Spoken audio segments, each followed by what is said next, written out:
Hello dear students, I am Santosh Sonawane, director of physics zone classes Aurangabad. आपका ये 11th standard का first lecture है और मैं आपको बधाई देना चाहता हूँ क्योंकि आपने आपका गोल सेट किया है। सक्सेसफुल पीपल के लाइफ में सबसे इम्पॉर्टेंट होता है गोल सेटिंग। आपने साइंस लिया मतलब ऑलमोस्ट बहुत सारे स्टूडेंट्स ने ये फिक्स किया है कि मुझे डॉक्टर बनना है या इंजीनियर बनना है। थोड़ा बहुत कन्फ्यूजन हो रहा होगा आपको, लेकिन मैं आपको आपके गोल को स्पेसिफाई करने में हेल्प करूंगा यहाँ पर। तो देखो, आपने लिया है साइंस लिया है। अब साइंस में आपको अलग अलग सब्जेक्ट्स हैं। जैसे मैं बता रहा हूँ, एक सब्जेक्ट है आपको फिजिक्स है ना, और ये फिजिक्स में आपको पढ़ाने वाला। नेक्स्ट सब्जेक्ट है आपको केमिस्ट्री, थर्ड है आपको बायोलॉजी, शॉर्ट में लिख रहा हूं मैं, और नेक्स्ट है मैथमेटिक्स। करेक्ट। अब physics and chemistry, medical and engineering entrance दोनों के लिए ये subjects compulsory, physics and chemistry. अब आप मेडिकल में जाना चाहते हो तो मेडिकल स्टूडेंट्स के लिए फिजिक्स केमिस्ट्री के साथ होना चाहिए बायोलॉजी। ये 3 सब्जेक्ट कंपलसरी है फॉर मेडिकल फील्ड के लिए। मैथ्स ऑप्शनल है मीन्स व्हाट, कि आप भले मेडिकल का प्रिपरेशन कर रहे हो, तीनों सब्जेक्ट तो लेना है, मैथ्स भी ले सकते हैं या ऑप्शन में दूसरा सब्जेक्ट होता है। आपके 12th के लिए इंग्लिश और सेकेंड लैंग्वेज वो तो होते ही है, बट हम इन सब्जेक्ट की बात करने वाले जो एंट्रेंस एग्जाम के लिए लगती है, आपके medical and engineering entrance exam के लिए। अब फिजिक्स केमिस्ट्री कंपलसरी है, मेडिकल वालों के लिए फिजिक्स केमिस्ट्री के साथ में होना चाहिए बायोलॉजी। इंजीनियरिंग एग्जाम के लिए फिजिक्स केमिस्ट्री एंड मैथ्स। तो बहुत सारे स्टूडेंट जनरल ग्रुप रखते हैं, PCMB, physics chemistry biology maths. अब जो मेडिकल का प्रिपरेशन करते हैं खास तौर में, उनको ज्यादा कंफ्यूजन होता है कि मैथ्स रखना या नहीं। अब एक लॉजिक आप ऐसा लगाते हैं कि सर हम अगर मेडिकल में सक्सेसफुल नहीं होंगे तो मैथ्स मतलब इंजीनियरिंग में जा सकते हैं। बट मेरा ये सजेशन है कि आपका गोल स्पेसिफिक होना चाहिए। आप जो 2 तरह के सोचते हैं, इंजीनियरिंग या मेडिकल, तो आपकी एनर्जी डाइवर्ट होती है। सो आपका फोकस एक पर होना चाहिए, तो आपको उसमें ज़्यादा सक्सेस मिल सकता है। कुछ स्टूडेंट्स होते हैं एक्स्ट्रा ऑर्डिनरी जो दोनों का भी प्रिपरेशन कर सकते हैं। फिर आपको वो आइडिया आनी चाहिए कि आप दोनों में से कौन से सब्जेक्ट में ज़्यादा मतलब आपको इंटरेस्ट है, किसमें आपको स्कोर करना आसान है। तो उसके लिए काम कर सकते हैं आप 11th स्टैंडर्ड में आप जनरल ग्रुप रख सकते हैं, एंड फिर आपको समझ में आएगा 11th स्टैंडर्ड में कि आपको बायो आसान जाता है या मैथ्स, मतलब कौन से सब्जेक्ट में आपका ज़्यादा इंटरेस्ट, एंड देन आप सिलेक्ट कर सकते हैं आपको मेडिकल में जाना है या इंजीनियरिंग। तो हम पहले मेडिकल की बात करेंगे। अब फिक्स करते हैं, सपोज आपका मेडिकल है, तो मेडिकल में मैंने कहा physics chemistry and biology. And medical में अगर आपको जाना है तो आपको देनी होती है NEET UG exam, NEET UG। NEET UG means NEET is the short form of national eligibility cum entrance test। UG means under graduation, मतलब ग्रेजुएशन लेवल पर भी कुछ नीट या CET जैसे एंट्रेंस एग्जाम होते हैं, या अंडर ग्रेजुएशन +1 +2 कोर्सेस के लिए, मीन्स 11-12 बेसिस पर। NEET UG national eligibility cum entrance test under graduation. This NEET UG is conducted by NTA, National testing agency for admission, किसके लिए? For admission of MBBS, BDS and AYUSH courses. ये जो courses है, इन courses के लिए NTA NEET UG exam conduct करती every year in India. So NEET UG is one of the toughest medical entrance exam in India. सो इतना आसान नहीं है, इसलिए तो मैं बता रहा हूं कि किसी एक ग्रुप पर फोकस क्यों करना। ये एक टफ एग्जाम है जो इंडिया में मेडिकल एंट्रेंस के लिए ली जाती है, MBBS, BDS and AYUSH courses के लिए। अब यहां पर जो कोई भी एंट्रेंस एग्जाम है, तो एंट्रेंस एग्जाम के लिए आपको दो चीजें पता होना चाहिए। First, exact syllabus of that entrance exam and second, pattern of question paper. तो हम पहले देखते हैं कि ये जो कोर्सेस है, इसके लिए जो नीट UG एग्जाम देनी होती है, उसके लिए आपको मैंने कहा 3 सब्जेक्ट जो है वह कंपलसरी है, एंड वह है फिजिक्स, केमिस्ट्री एंड बायोलॉजी।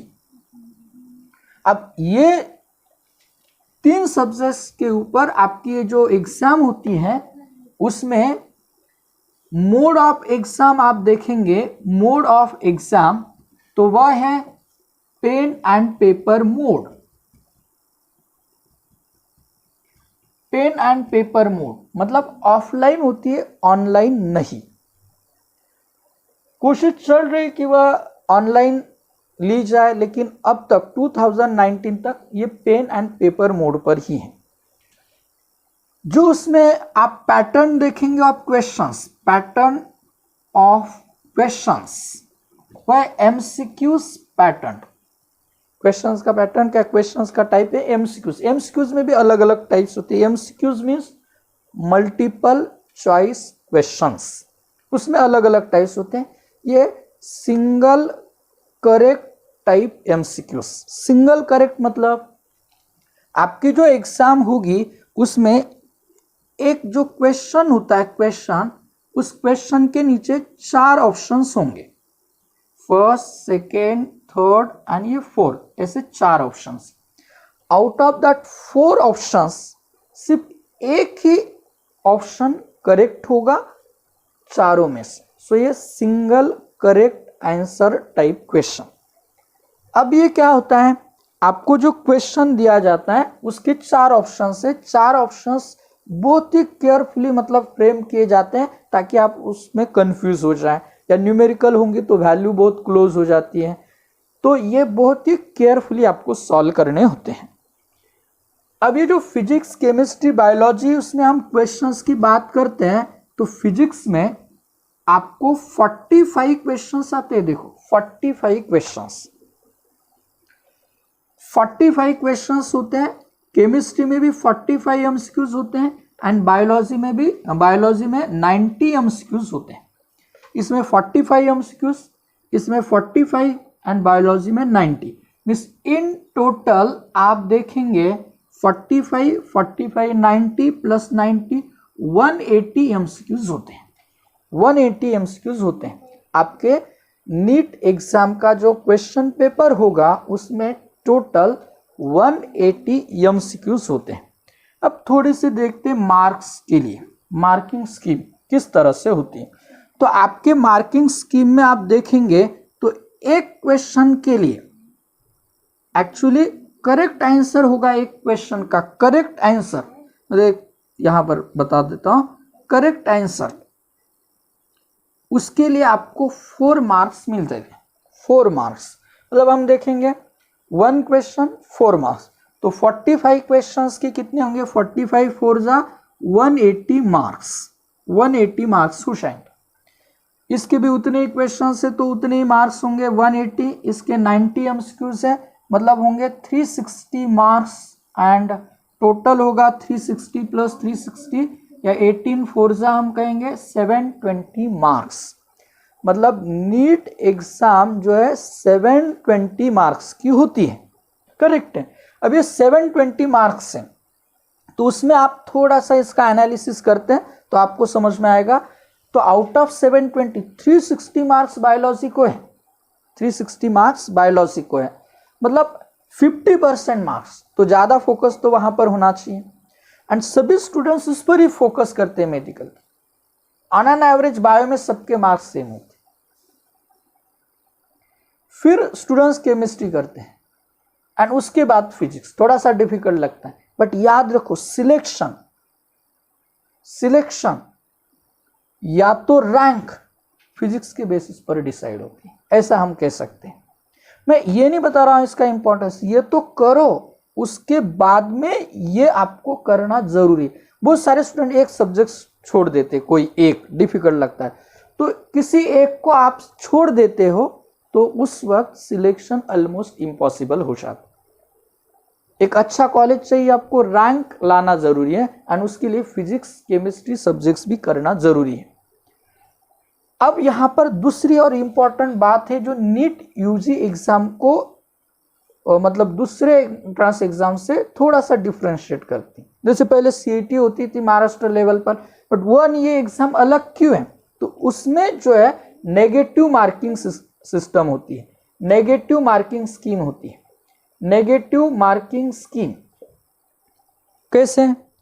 एक क्वेश्चन है, आपने करेक्टली सॉल्व किया, आपको 4 मार्क्स मिलेंगे, लेकिन अगर इनकरेक्ट आंसर है, इनकरेक्ट आंसर, तो आपका 1 मार्क डिडक्ट होगा।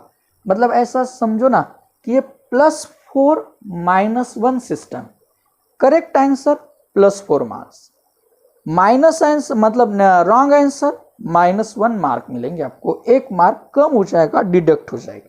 कैसे? एक एग्जांपल से आपको बता रहा हूं।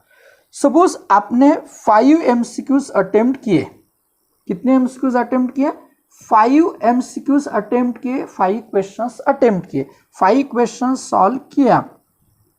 अब 5 क्वेश्चंस के होते टोटल 20 मार्क्स, एक क्वेश्चन 4 मार्क्स का, तो 5 क्वेश्चन 20 मार्क्स।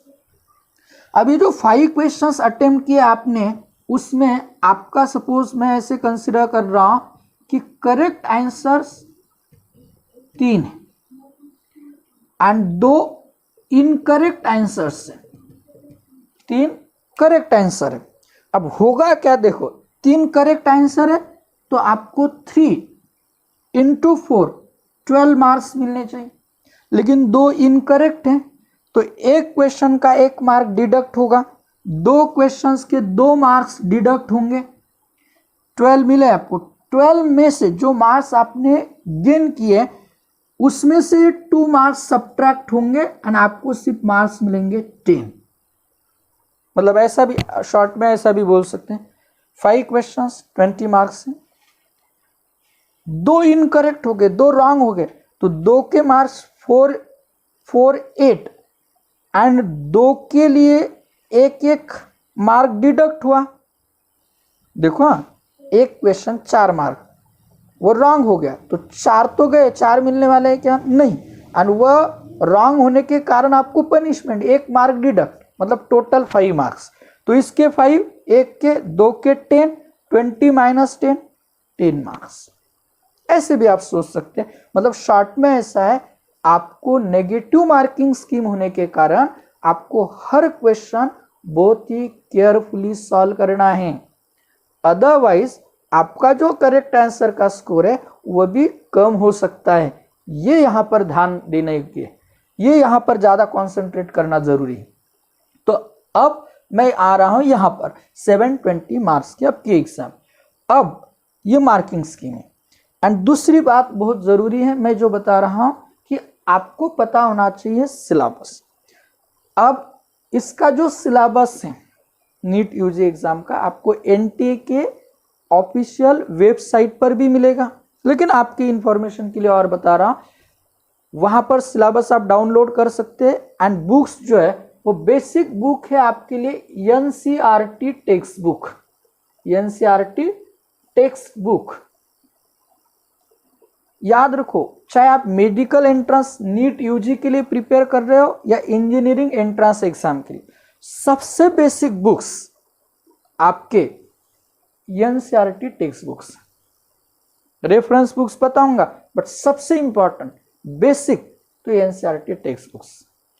मैं तो ये बताता हूं आपको, इसकी अगर आपने अच्छी तरह से स्टडी की तो मोर देन सफिशिएंट है, बट उसकी स्टडी करने की एक मेथड है, एक वे है। हर सब्जेक्ट के लिए अलग अलग तरीके से आपको स्टडी करना होगा। जैसे बायो के लिए आपको लाइन टू लाइन क्वेश्चंस आते हैं, लाइन टू लाइन, तो उसमें आप किस तरह से पढ़ना है उसकी एक स्ट्रैटेजी, वो आपको बायो के टीचर्स बताएंगे। लेकिन फिजिक्स को उसी तरह से नहीं पढ़ सकते, वहां पर आपको एप्लीकेशंस बेस्ड क्वेश्चंस पूछे जाते हैं, तो उसका एक तरीका है। तो ये अगर आपको समझ में आया तो एनसीईआरटी टेक्स्ट बुक से भी आप बहुत स्कोर कर सकते हैं। फिर भी आपको कुछ रेफरेंस बुक्स यूज करने होते हैं, वह भी बताऊंगा मैं आपको, लेकिन फिलहाल इतनी बातें आपको याद रखना है। ये एनसीईआरटी टेक्स्ट बुक्स आपको अच्छी तरह से हर सब्जेक्ट का एनसीईआरटी टेक्स्ट बुक आपके पास होना चाहिए।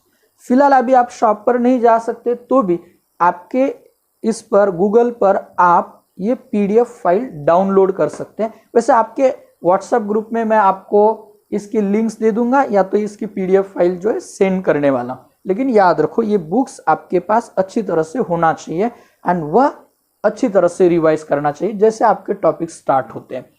तो यहाँ पर नीट यूजी एग्जाम के लिए आपको इन कोर्सेज के लिए एडमिशंस मिल सकता है। अब उसमें और बातें हैं कि आपका एज लिमिट होता है 17 to 25 ईयर्स। उसी ईयर में अगर आप एग्जाम देते तो उस ईयर में जो अदर बैकवर्ड क्लासेस है या पीडब्ल्यूडी है, रिजर्वेशन है, उसके अनुसार वो वैरी होता है। लेकिन वो बातें आपको बाद में लगने वाले, फिलहाल इनिशियली आपको जो पता होना चाहिए वो इंफॉर्मेशन मैं यहाँ पर बता रहा हूँ। ये इसलिए मेडिकल वाले स्टूडेंट्स ने उसे अच्छी तरह से याद रखना है। इंजीनियरिंग वालों के लिए भी बता देता हूं मैं, पहले आप थोड़ा सा ये ध्यान दो, ये स्क्रीनशॉट ले लो। इसके लिए आपको कोई डाउट्स है, डिफिकल्टीज है, तो आप व्हाट्सएप ग्रुप पर मुझे भेज सकते हो। ओके, तो अब ये स्क्रीनशॉट ले लो, फिर मैं आपको इंजीनियरिंग के लिए बता रहा हूं। नाउ इंजीनियरिंग वालों के लिए दूसरी एंट्रेंस एग्जाम है, वह है JEE joint entrance exam. Joint entrance examination. Joint entrance examination means JEE is an engineering entrance examination conducted for admission in various engineering colleges in India। ये दो स्टेजेस में होती है, एक JEE मेन एंड सेकेंड जो है वह JEE advance.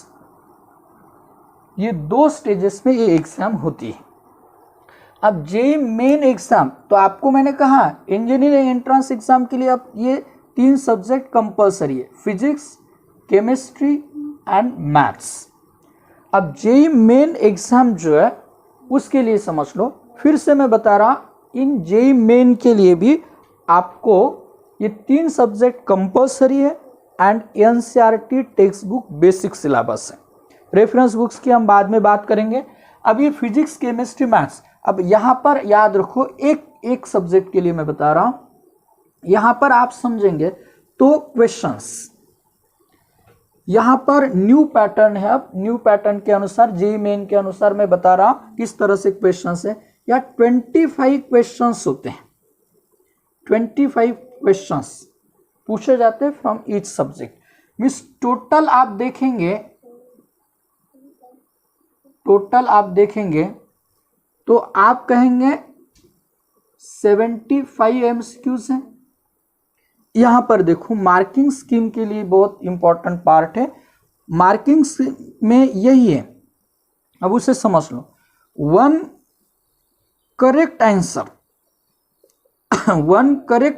है तो 1 करेक्ट आंसर के लिए आपको 4 मार्क्स मिलते हैं। 1 करेक्ट आंसर के लिए 4 मार्क्स, तो इसके कितने होंगे 100 मार्क्स, इसके 100 मार्क्स, इसके भी 100 मार्क्स, तो टोटल होंगे 300 मार्क्स। मतलब JEE Main exam total 300 marks की ली जाती है। एंड यहां पर एक थोड़ा सा चेंज है, उसे जरा समझ लो। ये जो 25 क्वेश्चंस हैं, इस 25 क्वेश्चंस में ऐसा फॉरगेशन बायफॉरगेट कर सकते हो, उसे 20 एमसीक्यूज होते हैं प्लस 5 न्यूमेरिकल्स होते हैं। देखो न्यू पैटर्न है जेई एग्जाम के लिए। 25 क्वेश्चंस होंगे फ्रॉम ईच सब्जेक्ट, बट 25 में से 20 एमसीक्यूज होते हैं, multiple choice questions, and 5 question जो है वो न्यूमेरिकल्स होते हैं।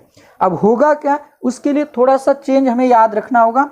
ये 20 एमसीक्यूज के लिए करेक्ट आंसर है तो +4 मार्क्स, यहां पर भी करेक्ट आंसर है तो +4 मार्क्स, बट यहां पर रॉन्ग आंसर है, इनकरेक्ट आंसर है, तो आपका 1 मार्क डिडक्ट होगा for each incorrect answer. But यहां पर आपको इनकरेक्ट आंसर भी होगा तो कोई मार्क्स डिडक्ट नहीं किए जाएंगे उस 5 न्यूमेरिकल्स के लिए। मतलब 5 न्यूमेरिकल्स आप बिन दिक्कत सॉल्व कर सकते हैं, क्योंकि नेगेटिव मार्किंग नहीं है, इसके लिए है।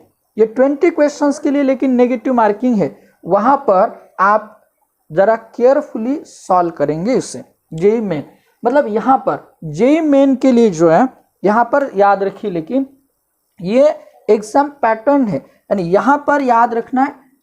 यहां जेई मेन के लिए मैं पहले बता रहा हूं, जेई मेन के लिए JEE Main has 2 papers, paper 1 and paper 2। यहां पर 2 पेपर्स होके JEE Main and JEE Main के लिए पेपर 1 एंड पेपर 2। पेपर 1 होता है for B and BTech courses के लिए, paper 1 is for B and BTech courses. Paper 1 is for B, admission in B and BTech courses, and paper 2 होता है वह architecture के लिए, B arch and B planning courses के लिए, B arch and B planning courses के लिए। सो फिर से देखो, जेई मेन उसकी हम बात कर रहे हैं। JEE Main has 2 papers, paper 1 for admission in B and BTech courses and paper 2 for admission in B arch and B planning courses. यहां पर और एक चेंज हुआ है, paper 3 is also introduced for B Arc and B Planning courses separately। इसके लिए paper 3 भी include किया है। बट और एक चेंज है वह और इंपॉर्टेंट है, थोड़ा सा आपको कन्फ्यूजन होगा, लेकिन याद रखो पेपर 1 ये जो होता है वो ऑनलाइन मोड पर होता है, एंड ये ऑफलाइन होता है, ये ऑफलाइन मोड पर होता है ना। और इंजीनियरिंग के लिए महाराष्ट्र सीईटी जो वो भी होती है, लेकिन याद रखो अब ये बहुत इंपॉर्टेंट पार्ट है आपके लिए, इंजीनियरिंग वालों के लिए। एंड जेई मेन में से nearly 2.5 lakh students, top students, जो हाईएस्ट स्कोर होता है जेई मेन के लिए, जितने स्टूडेंट्स अपियर होंगे, आउट ऑफ दैट जो टॉप 2.5 लाख स्टूडेंट्स होते हैं, they are eligible for JEE advance. And वो जेई एडवांस जो है उसमें भी 2 पेपर्स होते हैं, पेपर 1 एंड पेपर 2, ऐसे 2 पेपर्स होते हैं, पेपर 1 एंड पेपर 2। अब ये जो मैं एग्जाम बात कर रहा हूं, इसके लिए 3 आवर्स ड्यूरेशन है, 3 आवर्स ड्यूरेशन जो है, आप वो भी याद रखो, ड्यूरेशन 3 आवर्स है, 3 आवर्स। पेपर 1 जेई एडवांस के लिए। अब जेई एडवांस इसका पर्पस क्या है, इस एग्जाम का पर्पस क्या है? इसका पर्पस है admissions in engineering, admissions in engineering courses and natural sciences, under graduate in IITs. जो डिफरेंट आईआईटीज है, आईआईटी कॉलेजेस है, उनके लिए जो इंजीनियरिंग नेचुरल साइंसेस के कोर्सेस है उनमें अगर आपको एडमिशन लेना है तो ये जेई एडवांस एग्जाम क्वालिफाई होना जरूरी है। ओके, तो जेई मेन पहले आपको देनी होंगी, उसमें से आप अगर 2.5 नियरली जो है 2.5 लाख स्टूडेंट्स में आप आते हैं फर्स्ट टॉप, तो उसके बाद आप जेई एडवांस के लिए एलिजिबल होते हैं। एंड उसमें से जो टॉप आईआईटी को मतलब आईआईटी कॉलेजेस से टॉप इंजीनियरिंग कॉलेजेस होते हैं वह, उसमें आपका सिलेक्शन हो सकता है। लेकिन जैसे आप देखेंगे, मैं दोनों बातें बता रहा हूं आपको कि मेडिकल एंड इंजीनियरिंग के लिए जो एग्जाम है, एंट्रेंस एग्जाम के लिए बेसिक टेक्स्ट बुक मैंने आपको एक ही बताया कि एनसीईआरटी टेक्स्ट बुक्स, बट जो क्वेश्चन है उसकी जो लेवल है मेडिकल एंड इंजीनियरिंग के लिए बहुत ही डिफरेंट है। मेडिकल के लिए फिजिक्स का पेपर हम बात करेंगे तो थोड़ा सा कम लेवल का होता है, but for entrance engineering entrance exam उसकी लेवल ज़्यादा होती है। एंड एडवांस में तो और एडवांस होती है उसकी लेवल। तो सिलेबस भले ही एक हो, बट क्वेश्चंस पूछने का जो वे है, जो तरीका है, वह डिफरेंट है, उसकी लेवल अलग है। तो इसीलिए हमें भले बेसिक टेक्स्ट बुक वही होगा, लेकिन जो एप्लीकेशन ओरिएंटेड क्वेश्चंस पूछे जाते हैं उसके बारे में सोचना चाहिए। वो हम तो हर टॉपिक वाइज क्वेश्चंस देखेंगे, किस तरह से पूछे गए हैं, किस तरह से पूछे जाते हैं और क्या चेंजेस वो करते हैं। जो गिवन आर्टिकल है हमने जो पढ़ा है उसमें से ही कैसे क्वेश्चंस जो है एक्सट्रैक्ट करते हैं, वह सब हम देखेंगे। लेकिन ये बेसिक चीजें आप पहले याद रखो। Okay, so thank you and good day.